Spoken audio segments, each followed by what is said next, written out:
अच्छे संस्कार के मालिक और जीती जागती एक अच्छी संयमित तस्वीर अमन नबी साहब और इस विद्यालय के तमाम शिक्षक साथी और शिक्षिका बहनें और हमारे संचालक महोदय जी, प्रधानाचार्य विपिन जी। अब हवाएं ही करेंगी रोशनी का, जान होगी वो दिया रह जाएगा।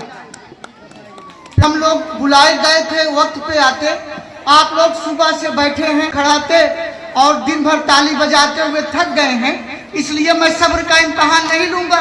हम लोगों की भी मजबूरी थी, हमारे यहाँ भी प्री बोर्ड का इम्तहान चल रहा था, कुछ तो मजबूरियां रही होंगी, वरना कोई बेवफा नहीं होता। शिक्षक हो, बंधक हो, ये हमारे प्यारे स्टूडेंट हो, हर कोई शब्दों से कामयाब होता है। मुफलिसी कहते हैं गरीबी को, जो भाव है आप समझ जाएंगे।